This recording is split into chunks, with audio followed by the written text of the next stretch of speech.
नमस्कार मित्रों, स्वागत है आप सबका मेरे यूट्यूब चैनल एजू बीबीए में। तो आज मैं सर्विस मैनेजमेंट सब्जेक्ट का एक टॉपिक जो कि सबसे इम्पोर्टेंट और वेरी बेसिक जो एक टॉपिक है वो आपसे डिस्कस करूंगा। सबसे पहले शुरुआत करते हैं हम सर्विस क्वालिटी से।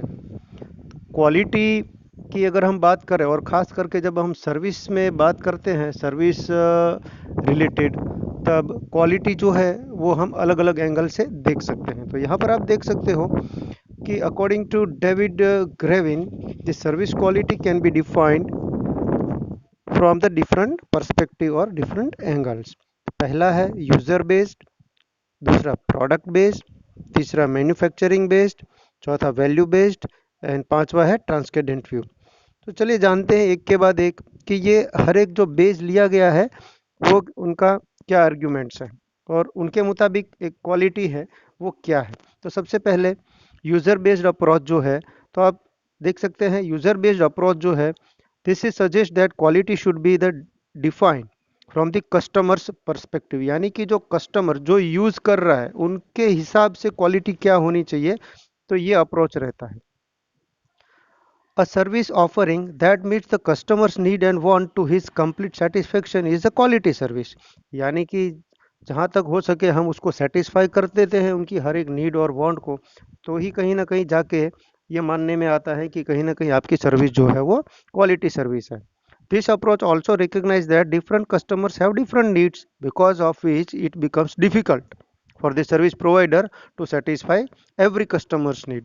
आप जानते हैं कि हर एक कस्टमर जो रहता है उनकी सबकी अपनी अपनी अलग अलग नीड्स एंड वांट्स रहती है, तो ये हर एक की नीड को सेटिस्फाई करना इतना आसान नहीं होता है। दूसरा है वो प्रोडक्ट बेस्ड अप्रोच है कंप्लीटली। यहाँ पर अगर देखें तो this approach suggest that the service offered by a firm falls short of the quality standards only when a certain attribute or aspect of service is left out or distorted। यानी कि देखा जाए तो कहीं ना कहीं अगर आप अपनी कहीं ना कहीं सर्विस प्रोवाइड करने में कोई कमी रह जाती है तो वो आपके लिए अच्छा नहीं है। यानी कि फुल्ली जितना भी हो सके जो आपकी सर्विस जो डिज़ाइन की है उसके हिसाब से ही अगर आप उसको प्रोवाइड करते हैं तभी जाके ये आपकी क्वालिटी सर्विस बन पाती है। This view is totally objective and hence it fails to account for the differences in customers. तीसरा है ऑपरेशंस बेस्ड और मैन्युफैक्चरिंग बेस्ड। आप समझ सकते हैं this approach suggest that the quality of a service depends on the efficiency of the operations involved in the service design and delivery. It emphasizes cost effectiveness and productivity rather than customers need and preferences. यानी कि आपको कोशिश ये करनी है कि customer की जो भी एक्सपेक्टेशन है उसके उससे कुछ ज़्यादा अगर आप उनको दे रहे हैं, यानी कि या तो आपकी डिज़ाइन अच्छी है और आपने अच्छे से डिलीवर की है, तो कहीं ना कहीं कस्टमर को ये मानने में आएगा कि कहीं ना कहीं he feels that your service is qualitative services. और है वैल्यू बेस्ड अप्रोच। यहाँ आप देख सकते हैं this approach define to define quality as a value offered in return for the price paid by the customer. जैसा कि हम कॉमनली कई बार हम कहते हैं कि वैल्यू फॉर मनी, इसका मतलब कि जितना आपने खर्च किया है या जितना आपने पेमेंट दिया है उसके हिसाब से अगर आपको सेटिस्फेक्शन मिल रहा है तो आपको लगेगा कि ये जो सर्विस है वो कहीं ना कहीं क्वालिटी सर्विस है।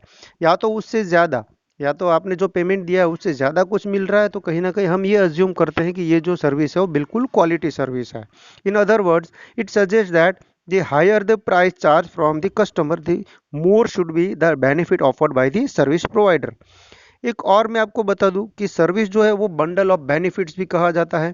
तो कहीं ना कहीं जो पेमेंट आप कर रहे हैं उसके हिसाब से अगर सामने कंपैरेटिवली आपको बेनिफिट ज़्यादा मिल रहा है और तो आपको लग रहा है कि ये आपने जो पेमेंट दिया उससे कई गुना ज़्यादा आपको मिला, तो आपके लिए वो जो है वो वैल्यू सर्विस होगी और आप मानेंगे कि ये जो है आपका क्वालिटी सर्विस है।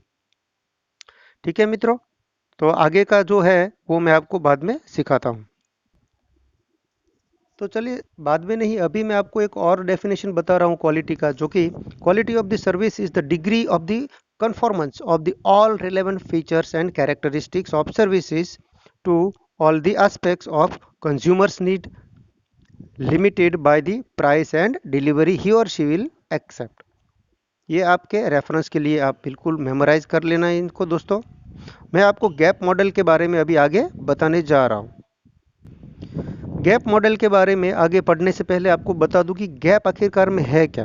सर्विस इंडस्ट्री में गैप होना बहुत ही अच्छी बात नहीं है, वो बिल्कुल ही आपके बिजनेस के लिए अच्छी बात नहीं है, क्योंकि कहीं ना कहीं अगर आप गैप रखते हैं तो कहीं ना कहीं आपकी क्वालिटी बिल्कुल ही डैमेज होती है और डाउन होती है, क्वालिटी जो है वो डाउन हो सकती है। यानी कि बिना गैप के अगर कोई सर्विस आप दे रहे हो तो that can be consider as a quality services. तो कई प्रकार के गैप है, तो हम एक के बाद एक वो गैप के बारे में पता कर लेते हैं, ताकि कोई भी गैप है उसको कैसे कम किया जाता है, उनकी क्या स्ट्रेटेजी रहती है, वो भी मैं आपको आगे समझाऊंगा। तो आप देख सकते हैं यहाँ पर आपके सामने एक डायग्राम बनाया हुआ है। जो बहुत ही इंपॉर्टेंट जो गैप होता है वो है कस्टमर गैप, उसको गैप नंबर 1 भी कहते हैं। और expected services and perceived services, उन दोनों में जो गैप हो जाता है तो उसको कहीं ना कहीं बोलते हैं गैप नंबर 1। पहले देख लेते हैं कि एक्सपेक्टेशंस और परसेप्शंस होता क्या है। तो आप देख सकते हैं कि यहाँ पर जो एक्सपेक्टेशंस है, that are the reference point customers have coming into the service experience. और परसेप्शन क्या है, तो perception reflects the services as actually what do they perceive. ठीक है मित्रों, इन इसमें अगर गैप हो जाता है तो कहीं ना कहीं इसको बोलते हैं गैप नंबर 1। तो आखिरकार में ये गैप होता क्यों है, उनके रीजन क्या है, वो एक के बाद एक पहले देख लेते हैं। और हर एक गैप के अंदर तो गैप नंबर 1 आखिरकार में क्यों अराइज होता है वो देखते हैं।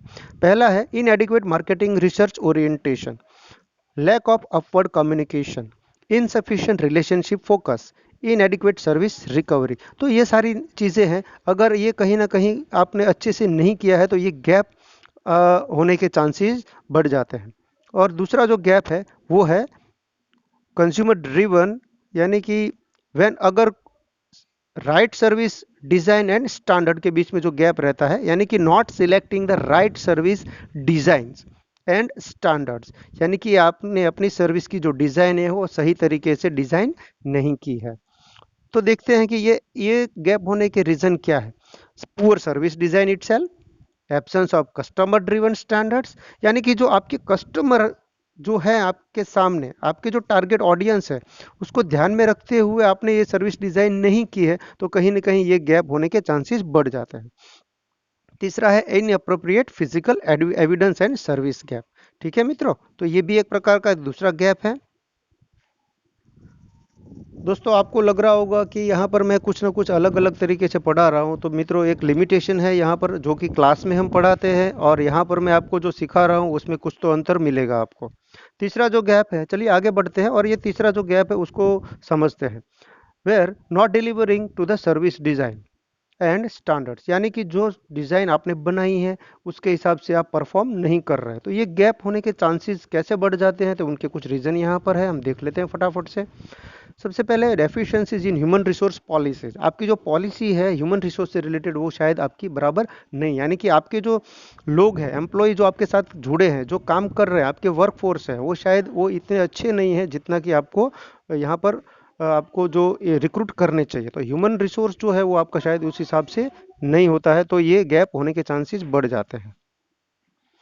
दूसरा है customers who do not fulfill roles problems with the services, यानी कि customers who do not fulfill roles problems with the service intermediaries, यानी कि वो खुल के अगर बात नहीं कर पाते हैं, आपकी इंटरमीडियरीज को अपने प्रॉब्लम्स नहीं बताते, तो भी कहीं ना कहीं ये प्रॉब्लम आने के चांसेस बढ़ जाते हैं या तो गैप हो जाता है।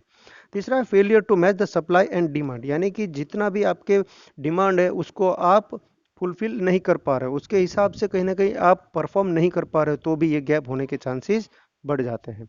और चौथा जो गैप है finally not matching the performance to the promise, यानी कि जो प्रॉमिस आप कर रहे हैं आपकी एडवर्टीजमेंट में, कहीं ना कहीं जो आप बता रहे हैं लोगों को बता रहे हैं या तो प्रमोशन कर रहे हैं, तो जो आप बोल रहे हैं व्हाट यू आर सेइंग, और उसके हिसाब से आपका परफॉर्मेंस नहीं हो रहा है, तो कहीं ना कहीं ये गैप क्यों बढ़ता है, उसके जो रीज़न है कहीं ना कहीं इस प्रकार से है।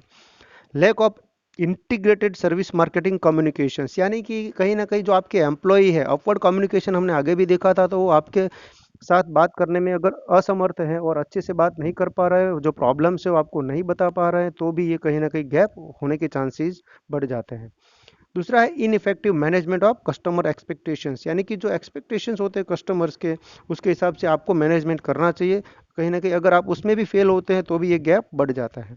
ओवर प्रॉमिसिंग, यानी कि आपने ज़रूरत से ज़्यादा या तो आपके कैपेसिटी से ज़्यादा अगर आप प्रॉमिस कर रहे हैं तो भी कहीं ना कहीं ये गैप बिल्कुल बढ़ जाता है। या तो इनएडिक्वेट हॉरिजॉन्टल कम्युनिकेशन, जैसा कि मैंने आपको बताया कि आपके अंदर जो इंटरनल कम्युनिकेशन है कंपनी के एम्प्लॉय के साथ में कंपनी का, वो भी कहीं ना कहीं अगर आप लैक कर रहे हैं यार, यहाँ पर कमी रह जाती तो भी ये गैप होने के चांसेस बढ़ जाते हैं। चलिए मित्रों, एक बात और देख लेते हैं कि अभी ये जो गैप है उसको उससे हम ओवरकम कैसे हो सकते हैं, और कौन कौन से ऐसे तरीके जिससे कि ये इस गैप को कम किया जा सकता है। तो ये कहीं ना कहीं आपके सामने एक ओवरव्यू है, कैसे हम हर एक जो गैप है उसको क्लोज कर सकते हैं या तो कम कर सकते हैं। जो पहला है गैप नंबर 1, तो उसको बंद करने के लिए या कम करने के लिए क्या करना चाहिए? Learn what customer expect, actually उन क्या एक्सपेक्टेशन है कस्टमर्स है उसको आपको सीखना चाहिए। कैसे? आपको फीडबैक लेना चाहिए, कहीं ना कहीं कुछ ऐसी व्यवस्था करनी चाहिए जिससे कि आपको पता लगे कि आपके कस्टमर्स आखिरकार में चाहते क्या है। गैप नंबर 2 जो है वो कैसे कम किया जा सकता है? तो establish the right service quality standard, यानी कि जो आपकी क्वालिटी स्टैंडर्ड है उसको आपको अच्छे से आपके खुद की कैपेसिटी को समझते हुए ही उनको सेट करना चाहिए।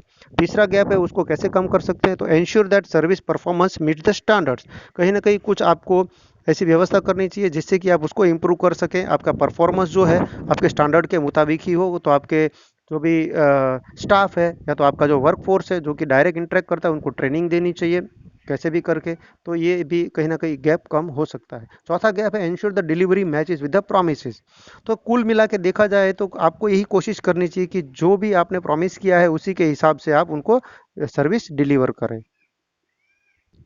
तो चलिए दोस्तों, ये जो गैप नंबर 1 है लर्न व्हाट कस्टमर एक्सपेक्ट, उसके कुछ पॉइंट्स है फटाफट से हम देख लेते हैं। यूज रिसर्च, कंप्लेंट एनालिसिस और कस्टमर पैनल बनाना चाहिए।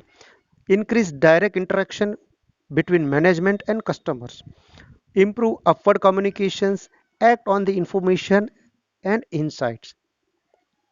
दूसरा जो गैप है उसको कम कम करने के लिए कुछ ना कुछ जो टेक्निक्स है या तो क्या है उनकी स्ट्रेटेजीज देखते हैं।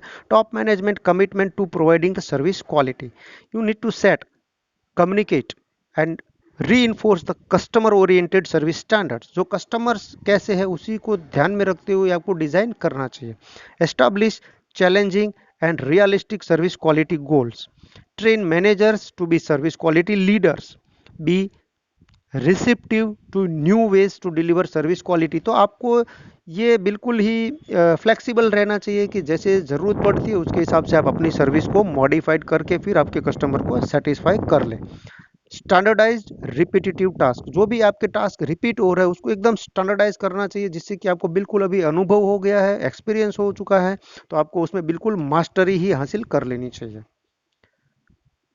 Priorities task, gain employee acceptance of goals and priorities, measure performance of service standards and provide regular feedback, reward managers and employees for the achievement of quality goals। तीसरा जो गैप है उसको कैसे कम कर सकते हैं? To attract the best employees, अच्छे जो एम्प्लॉय है जो कि अच्छे से काम कर सकते हैं कमिटमेंट के साथ, उनको ही आपको रिक्रूट करना चाहिए। Select the right employees, right employees को ही आपको सिलेक्ट करना चाहिए जो कि आप जिस बिजनेस में है उससे रिलेटेड उनको जो नॉलेज है तो ही वो अच्छे से काम कर सकता है और आपकी सर्विस जो है वो क्वालिटी हो सकती है। डेवलप सपोर्ट टू एम्प्लॉयज, कैसे करना चाहिए? ट्रेन करने चाहिए।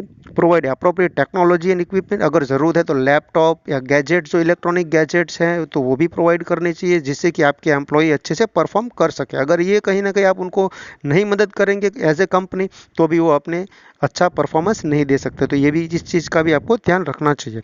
Encourage and build team work, यानी यूनिट टू मैन मोटिवेट करने चाहिए एम्प्लॉय को जिससे कि वो अच्छे से काम कर सके और डीमोटिवेट ना हो, और एनकरेज भी करने चाहिए अपना टास्क या तो जो टारगेट है वो फुलफिल करने के लिए। एम्पावर एम्प्लॉयज, उनको भी काम करने के लिए कुछ अधिकार देने चाहिए जिससे कि वो कुछ ना कुछ डिसीजन ले सके आपके एब्सेंस में या तो आपको बिना पूछे। इंटरनल मार्केटिंग करना चाहिए। रिटेन गुड एम्प्लॉयज, अगर कोई अच्छे एम्प्लॉय तो उनको रिटेन करने चाहिए। Measure and reward service quality achievements, develop equitable and simple reward system. चौथा गैप है कैसे कम किया जा सकता है? Seek input from the operations personnel on what can be done. Reality advertising, जो आपकी रियल है पिक्चर वही सामने लाना चाहिए और इसको आगे आपको पिक्चराइज या तो शो करना चाहिए। Seek input from the employee on advertising, gain communications between sales operations and customers, internal marketing programs. तो ये सारी बातें हैं, तो आपको ये मुझे लग रहा है कि बिल्कुल समझ में आया होगा। चारों के चारों गैप कैसे कम कर सकते हैं मित्रों, ठीक है। तो चलिए एक बार फिर से हम देख लेते हैं कि ये जो इनका डायग्राम है वैसे ही तो क्या है। तो ये दो प्रकार के गैप होते हैं, एक होता है कस्टमर गैप और एक होता है प्रोवाइडर गैप। तो आप देख सकते हैं यहाँ पर ये है कस्टमर गैप और दूसरा है प्रोवाइडर गैप या तो कंपनी गैप। तो इसके अंदर अलग अलग जो गैप है उसके कुछ नाम मैंने सिखाए थे आपको, एक बार उसको वापस से ओवरव्यू कर लेते हैं। जैसा कि आप सब जानते हैं, जो सबसे पहला जो हमने देखा था वो है कस्टमर गैप। तो डिफरेंस बिटवीन कस्टमर एक्सपेक्टेशन यानी कि स्टैंडर्ड और रेफरेंस पॉइंट एंड परसेप्शन यानी कि एक्चुअल सर्विस एक्सपीरियंस, उसको बोलते हैं कस्टमर गैप। दूसरा है वो है प्रोवाइडर गैप, यानी कि ये सारे के सारे 1 2 3 4 प्रोवाइडर गैप है। पहला गैप है वो द नॉलेज गैप है, not knowing what customer expect, यानी कि आपको ये बात पता नहीं है कि कस्टमर को आखिरकार में क्या चाहिए। दूसरा होता है वो service design and standard gap, यानी कि not having the right service design and standard, जैसा कि हमने आगे डिस्कस कर लिया है। Provider gap 3, service performance gap, यानी कि not delivering the service standards, आपने जो डिज़ाइन किया है उससे वैसे आप उनको प्रोवाइड नहीं कर पा रहे हो। चौथा है provider gap 4, the communication gap, यानी कि नॉट मैचिंग द परफॉर्मेंस, जो आपने प्रॉमिस किया है वो परफॉर्मेंस आप नहीं दे पा रहे हो। उम्मीद करता हूँ कि ये बिल्कुल आपको समझ में आ गया होगा। आगे भी कुछ ना कुछ अगर मेरे से कोशिश करूंगा कि कुछ और पीपीटीज अपलोड करूँ आप लोगों के लिए, तो आप मेरे चैनल जरूर से सब्सक्राइब कर ले और बेल लगे आइकन दबा दे, तो पता लगे आपको जब जब मैं कोई भी पीपीटीज अगर अपलोड करता हूँ तो। Thank you so much.